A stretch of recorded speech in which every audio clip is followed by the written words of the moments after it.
মে দিবসের ছুটিতে ভ্রমণের জন্য পর্যটকদের অন্যতম আকর্ষণে পরিণত হয়েছে চীনের জিনজিয়াং উইঘুর স্বায়ত্তশাসিত অঞ্চলের প্রাচীন কাশগড় নগরী।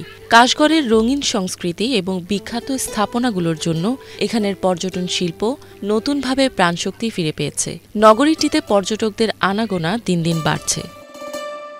পর্যটকরা এখানে জাতিগত পোশাক পরে ছবি তুলতে পারে। কাশগড়ে ২০২৪ সালের বসন্ত উৎসবে পারফর্মারদের ব্যবহার করা জাতিগত সংখ্যালঘুদের পোশাক খুবই সুন্দর ছিল। তারা আমাকে সেগুলো দেখার সুযোগ দেয় এবং পোশাক পরে ছবি তুলতে অনুপ্রাণিত করে।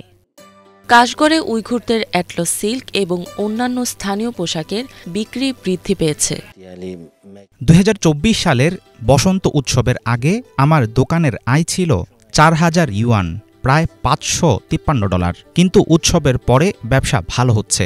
আমার দৈনিক আয় ১০,০০০ ইউয়ান, প্রায় $১,৩৮২ বেড়েছে।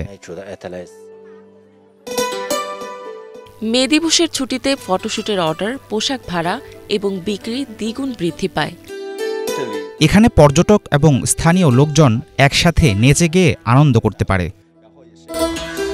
রাতে ভ্রমণে ইচ্ছুক পর্যটকদের স্থানীয় সুস্বাদু খাবার সরবরাহে ৩০০ দোকান এবং রাস্তার পাশের ২০০ স্টল খোলা থাকে। চলতি বছরে কাশগড়ে ৫.৬২ মিলিয়ন পর্যটক ভ্রমণ করায় প্রায় $৫৯০ মিলিয়ন পর্যন্ত পর্যটন আয় হয়েছে। ইফাত জাহান, বাংলাভিশন।